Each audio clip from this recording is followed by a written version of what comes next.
তেতিয়া আপোনালোকে নিশ্চয় ঘোষা মাৰি দাঁতকেইটা ভাঙি দিয়ে। ভাঙেনে নাই? নাভাঙে। কিয়? কাৰণ আমি এটা জানো যে মোৰে দাঁত মোৰে জিভা। বুজি পাইছেনে? কিয় নাভাঙো? মোৰে দাঁত মোৰে জিভা, সেইটো বুজি পায়। গতিকে দাঁতকেইটা নাভাঙো। যিমানে তেজ ওলাওক কিয়, লাগিলে চিলাই কৰক, ডাক্তৰৰ ওচৰত গৈ চিলাই কৰক লাগিলে, কিন্তু আপুনি দাঁতকেইটা নাভাঙে। কাৰণ আপুনি জানে যে মোৰে দাঁত মোৰে জিভা। বুজি পালে? এই কনচেপ্টটো যদি অকণমান বহল কৰি দিয়ে যে এইখিনি মোৰে দেখোন চব আপোন, তেতিয়া আপোনাৰ কাৰো প্ৰতি এই ভাৱটো নাহিব। যেনেকে আমাৰ শৰীৰৰ অংগবিলাকে নিজক যেতিয়া কেতিয়াবা ক্ষতি কৰিলে আমি শৰীৰৰ নিজৰ বুলি ভাবি যেনেকে এৰি দিওঁ, তেনেকে যদি প্ৰত্যেকজনক যদি আপোন বুলি ভাবিব পাৰিলে যে মই যিটো আত্মা সেইটো আত্মা, গতিকে আত্মা আত্মাৰ মাজত কি ঈৰ্ষা দেশ থাকিব, চব আমি একে, তেতিয়া আপোনাৰ আপোন পৰৰ ভাৱটো নাইকিয়া হ'ব। তাৰ বিপৰীতে আমি শৰীৰটোক আত্মা বুলি ভাবোঁ। সেইকাৰণে ইয়াত লিখিছে যে ইন্দ্ৰিয়ৰ সংগে জীৱ ভুঞ্জে বিষয়ক আত্মা বুলি মানে মায়াৰ শৰীৰক। আমাক যি 11টা ইন্দ্ৰিয় মূল দিছে, 5টা জ্ঞানেন্দ্ৰিয়, শ্ৰোত্ৰ নেত্ৰ জিহ্ব ঘ্ৰাণ আৰু চৰ্ম, 5টা কৰ্মেন্দ্ৰিয়, গুহ্য লিংগ পদ বাণী আৰু কৰ, আৰু এটা মন। এই 11 ইন্দ্ৰিয়ক লৈ আমি বিষয় ভোগ কৰোঁ। বিষয় কোনবিলাক? 5টা জ্ঞানেন্দ্ৰিয়ৰ 5টা বিষয়, শ্ৰোত্ৰ নেত্ৰ জিহ্ব ঘ্ৰাণ আৰু চৰ্ম। ইয়াৰ 5টা বিষয় আছে, ৰূপ ৰস গন্ধ স্পৰ্শ আৰু শব্দ। আমি যিমান কৰিছোঁ, হয়তো চাবৰ কাৰণে, হয়তো শুনিবৰ কাৰণে, হয়তো সোৱাদ ল'বৰ কাৰণে, হয়তো চুই চাবৰ কাৰণে, হয়তো শুনি চাবৰ কাৰণে, 5টা জ্ঞানেন্দ্ৰিয়ৰ বিষয়ে আমাক বিষয়ৰ প্ৰতি টানি আছে আৰু আমি কৰ্মবিলাক কৰি আছোঁ। এই শৰীৰটোক মই বুলি ভাবি এই শৰীৰটোৰ আনন্দ দিবৰ কাৰণে, ইয়াক কমফৰ্ট দিবৰ কাৰণে আমি বিষয়ৰ সুখবিলাক বিচাৰি ফুৰিছোঁ। মই অলপ আগত আপোনাক কৈছিলোঁ ৰাতিপুৱা যে আমি সকলোৱে আনন্দ বিচাৰোঁ, আমাৰ সকলোকে আনন্দ লাগে। আনন্দ পাব পৰা দুটাই জেগা আছে, কাৰণ 3টা তত্ত্বৰ আমি জীৱ, আমাৰ বাহিৰে 2টা তত্ত্ব, এফালে ভগৱান এফালে মায়া। আনন্দ ক'ত আছে এতিয়া? মন বুদ্ধি যিহেতু শৰীৰৰ বস্তু, মায়াৰ বস্তু, গতিকে মন বুদ্ধিয়ে ভাবিছে এই বিষয়ৰ মাজতে আনন্দ আছে। সেইকাৰণে ইন্দ্ৰিয়বিলাকে অহৰহ বিষয়ৰ সুখ বিচাৰি ইফালে যাব বিচাৰে। আৰু আত্মা যিহেতু ভগৱানৰ অংশ, আত্মাই ভগৱানৰ ওচৰলৈ যাব বিচাৰে। বুজি পালে? সেইকাৰণে যেতিয়ালৈকে আমি এই কনচেপ্টটো ক্লিয়াৰ নকৰিম, ইয়াৰ যিটো তত্ত্বটো আমি বুজি যদি নলওঁ, তেতিয়ালৈকে শৰীৰটোকে মই বুলি ভাবি শৰীৰৰ অৰ্থে আমি বিষয়ৰ ভোগ কৰি আমাৰ জীৱনটো ব্যৰ্থ পাৰ কৰিম। যিদিনাই আমি তত্ত্বটো ধাৰণ কৰিব পাৰিম, উপলব্ধি কৰিব পাৰিম যে মই আচলতে শৰীৰ নহ'লে আত্মা, আৰু মোৰ কাৰণে হৈছে পৰমাত্মাৰ লগ পোৱা। মায়াৰ পৰা নিবৃত্তি, পৰমাত্মাৰ প্ৰাপ্তি, জীৱন মূল তত্ত্ব। এইটোৰ কাৰণে আমি কেৱল কৃষ্ণক স্মৰণ কৰিব লাগিব। এতিয়া ইয়াত আছে ইয়ালৈকে ইন্দ্ৰিয়ৰ সংগে জীৱ ভুঞ্জে বিষয়ক আত্মা বুলি মানে মায়াৰ শৰীৰক, শৰীৰটোক আমি আত্মা বুলি ভাবিছোঁ। ইয়ালৈকে কৈছে কৃষ্ণ। বাবা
কৈছে এচামুচ চেনি লৈ আহ।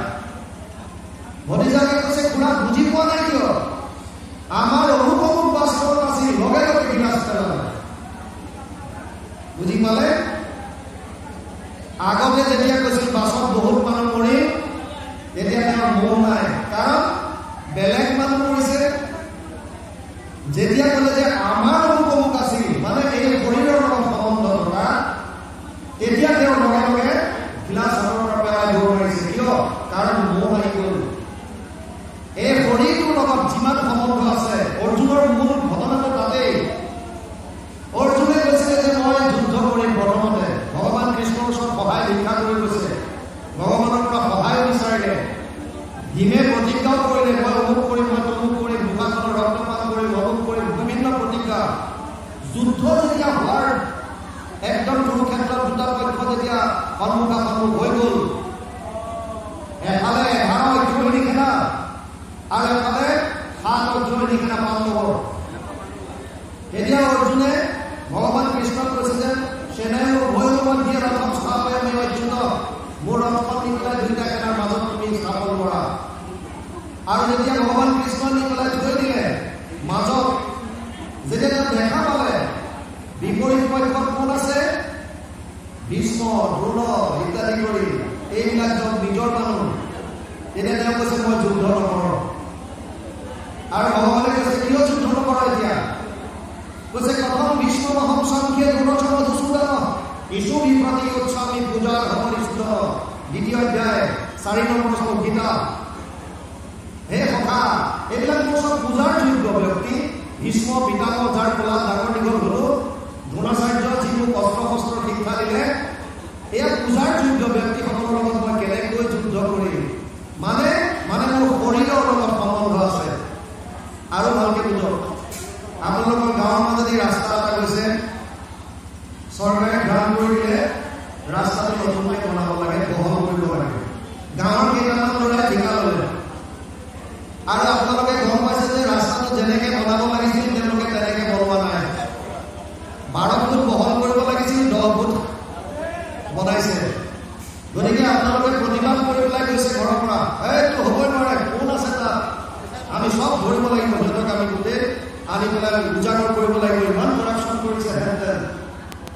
আৰু গৈ জেগা পাই পেলাই দেখিছে যে সেই কৰাপশ্যনৰ ৰূপটোত আপোনাৰ খুৰাৰ ল'ৰা আছে, আপোনাৰ মাহীৰ ল'ৰা আছে, পেহীৰ ল'ৰা আছে।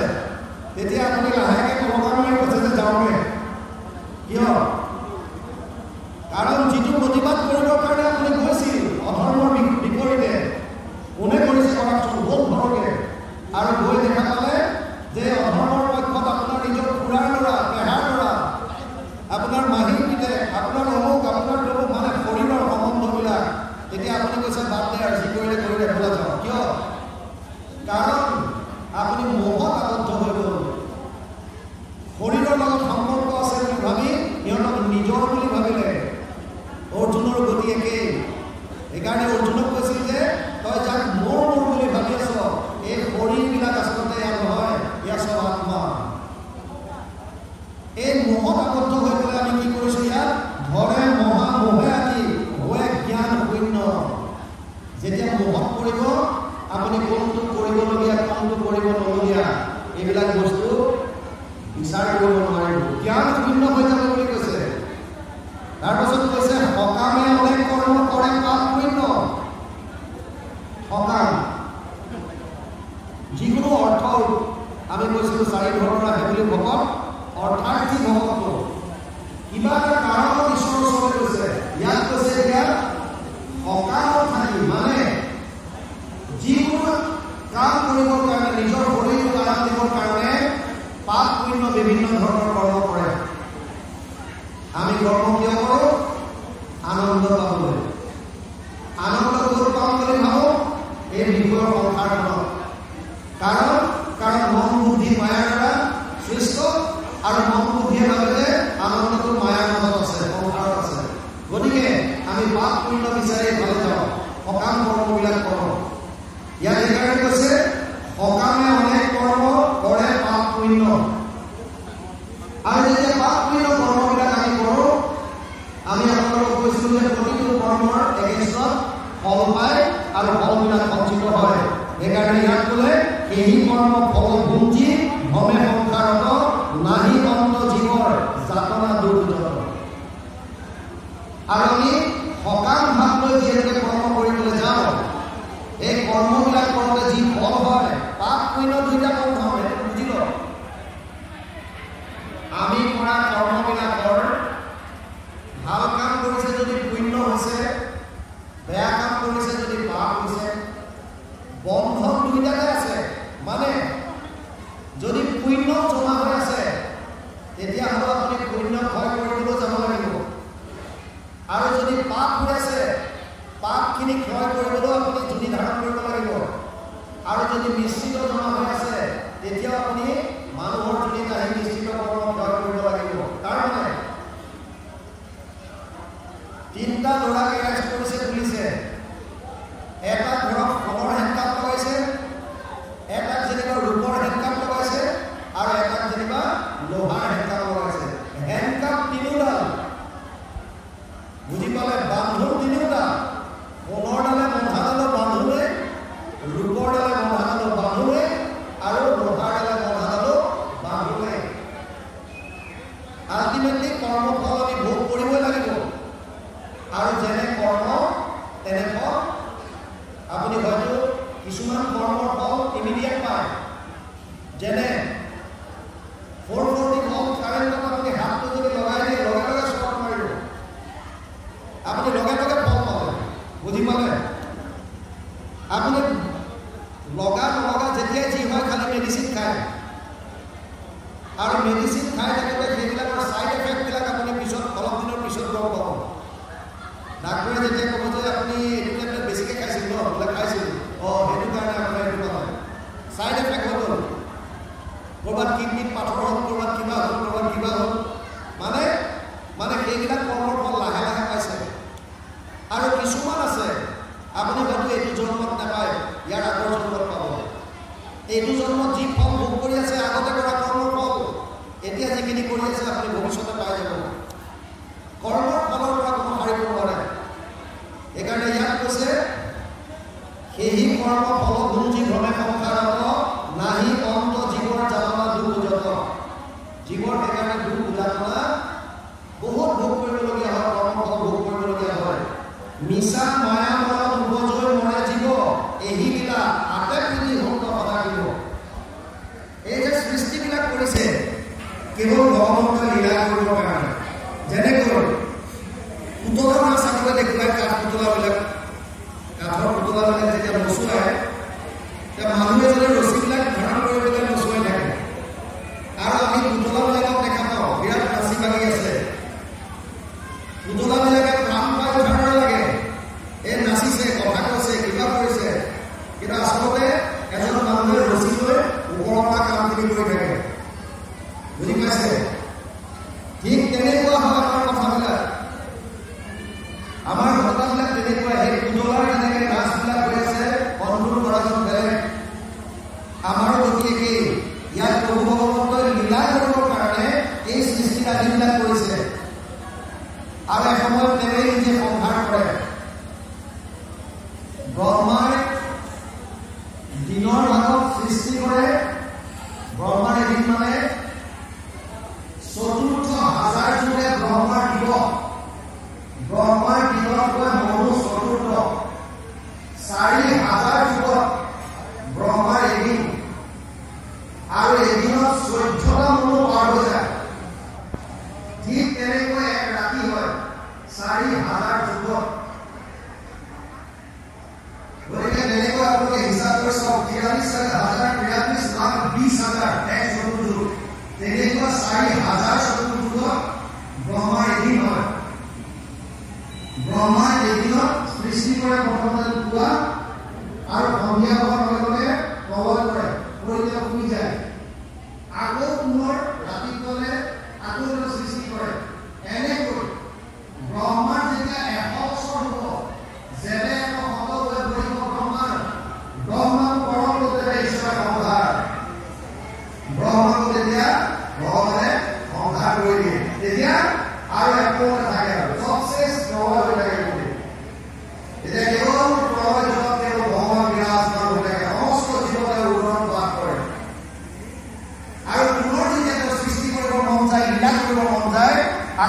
মায়াৰ দ্বাৰা তিনি গুণৰ দ্বাৰা আকৌ এনেকৈ প্ৰাণীবিলাক স্থাপন কৰে। সেইকাৰণে ইয়াত কৈছে এই লীলা আতে প্ৰীতি হৈ সদা থাকিব। এই লীলাখিনি কৰোঁতে এই মংগলময় পুৰুষ ভগৱান কৃষ্ণ ইয়াতে আনন্দ লাভ কৰে। যাতে সৃষ্টি থাকে মহান নিমিলে প্ৰলয়, জনম মৰণ ভাৱে নেৰাই মৃত্যু হয়, পশু পক্ষী বৃক্ষ কীট পতংগ জুনি উপজি যাতনা নিৰ্ভুজে বিপৰীত। যেতিয়ালৈকে সৃষ্টি থাকে, যেতিয়ালৈকে মহাপ্ৰলয় নহয়, তেতিয়ালৈকে আমি কৰ্মফল অনুযায়ী বিভিন্ন জুনিত যাবলগীয়া হয়।